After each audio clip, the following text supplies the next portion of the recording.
शेतकऱ्यांच्या कर्जमाफीसाठी बच्चू कडू पुन्हा आक्रमक झालेत। नागपूरमध्ये महाएल्गार परिषद महामोर्चा होणार आहे।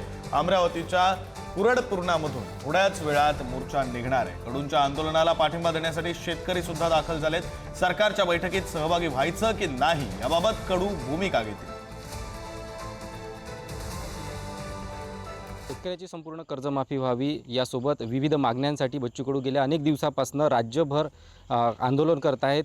याप्रमाणे सभा देखील घेत आहेत। मात्र आता पुन्हा एकदा बच्चू कडू आज नागपूरच्या दिशेने रवाना होत आहेत। माझ्यासोबत बच्चू कडू आहेत। भाऊ, नेमका हा आंदोलनाचा कसा रूट आहे आणि कशी तयारी झालेली आहे? तर 150 सभेच्या वर सभा घेतल्या। काल शेवटची सभा आम्ही सोलापूरला सांगोल्याला घेतलेली आहे आणि आता हजारो ट्रॅक्टर नागपूरच्या दिशेने आज रवाना होणार। आम्ही सुद्धा ट्रॅक्टर चालवत नागपूरपर्यंत जाणार। उद्याचं मुक्काम वर्धेला आहे आणि चौफेर प्रचंड प्रतिसाद आहे। लोक वर्गणी करून आणि शेतकऱ्यांचे मला मॅसेज येते की बच्चू आता आरपार होऊ द्या, काही झालं तर मागं हटायचं नाही। आम्ही शिदोऱ्या घेऊन येतो आहे, आमची जेवणाची व्यवस्था आम्ही करतो आहे, त्याच्यानं आत्ता माघार घ्यायची नाही अशा प्रकारचा प्रतिसाद शेतकऱ्यांकडून स्वतः आहे, मजुरांकडून आहे।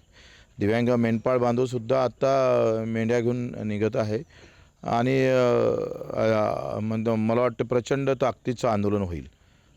एकंदरीत आजची जे शेतकऱ्याची अवस्था आहे ती अत्यंत वाईट आहे आणि आत्ता काही सहारा नाही आणि सरकार त्या पद्धतीनं समोर येत नाही, म्हणून आंदोलनातला प्रतिसाद दिवसेंदिवस वाढत चाललेला आहे।